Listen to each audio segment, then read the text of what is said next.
যাদের নিজেদের দিশা নেই তারা আবার দিশার মিটিং করছে। শতাব্দী রায়কে কটাক্ষ রামপুরহাটের বিজেপি বিধায়ক ধ্রুব সাহার। শতাব্দী রায় দিশার মিটিং শেষ করে বেরিয়ে যাওয়ার পর আলাদাভাবে বিজেপি বিধায়করা মিটিং করলো জেলা শাসকের দপ্তরে জেলা শাসকের সাথে। বীরভূমকে আরও উন্নত বীরভূম বানাতে হবে। বীরভূমের উন্নয়ন এতদিন ঠিকঠাকভাবে হয়নি।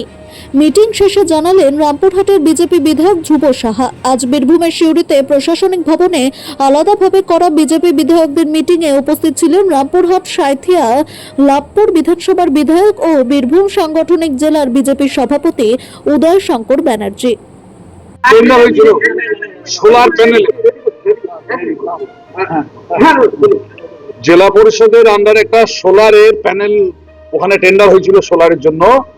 তো সেখানে কারা কাজ পেয়েছে আপনারা খবরটা নিন। যাদের কোনো ক্রেডেনশিয়াল ছিল না সেই সমস্ত লোক ওখানে কাজ পেয়েছে। অত টাকার কাজ কিভাবে পেলো, কিভাবে ওয়ার্ক অর্ডার পেলো সেগুলো আমরা দেখছি এবং আগামী দিনে তাদের বিরুদ্ধে কঠোর ব্যবস্থা নেওয়ার জন্য আবেদন জানাচ্ছি। জেলা পরিষদ আন্ডারে হয়েছে, খবর পেয়ে যাবেন। আগামী দিনে সব খুললাম হয়ে যাবে। দিশা নাই তাদের কারণ দিশা দেখা তাদের কাছে আমাদের ইচ্ছা নাই। যাদের দিশা থাকবে তাদের কাছে আমরা দিশা দেব।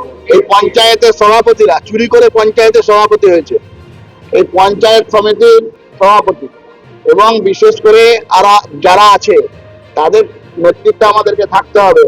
এই দিশা কমিটিতে তৃণমূলের লোকজনে ভরপুর, এদের সঙ্গে মিটিং করতে হবে। আমরা ডিএম সাহেবকে বললাম এই সমস্ত লোক থাকলে আমরা দিশার মিটিং এ থাকবো না। ডিএম সাহেব বলেছেন আমরা আলোচনা করে যথাযথ ব্যবস্থা করব। এবং দিশার মিটিং হওয়ার সময় আমরা দেখলাম যে এই লিস্ট আমরা আগে পাইনি, আমরা এখন লিস্ট পেলাম। লিস্ট পাওয়ার পরে পর্যালোচনা করার জন্য আমরা বললাম পর্যালোচনা করবে, আগামী সময় মিটিং এ থাকবো। যাদের দিশা আছে তাদের সঙ্গে আমরা থাকবো, আর যাদের দিশা নাই তাদের দিশা নিব না। এটা পরিষ্কার।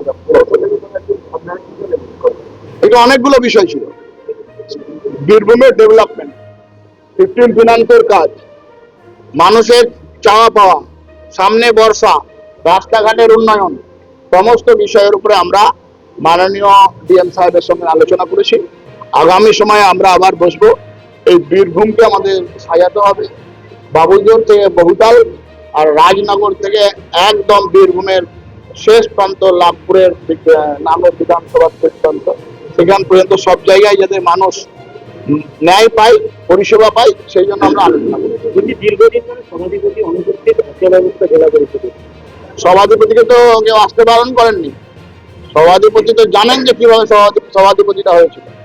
ভোট চুরি করে মানুষের গণতান্ত্রিক অধিকার লুট করে সভাধিপতি হয়েছে। এখন ভাবছে উপরে গিয়ে সবার হাতে পায়ে ধরবে, কিন্তু মানুষের হাতে পায়ে তো ধরতে হবে ওনাকে। মানুষ তো ঠিক করবে যে বীরভূম জেলার সভাধিপতি কে হবে। স্বাভাবিকভাবেই নিজের কৃতকর্ম আর কৃতকর্মের ফল ভুগছেন। ওখানে তো বিধানসভায় হয়েছে, মানুষ তো নিখোঁজ পোস্টার লাগাবে দুদিন পরে, খুঁজে পাই না বিধানসভাতে। এখানে জেলা পরিষদে আসতে পারে না, তার দায়িত্ব কি আমরা নেবো নাকি? এটা আমাদের পক্ষে নেওয়া সম্ভব নয়।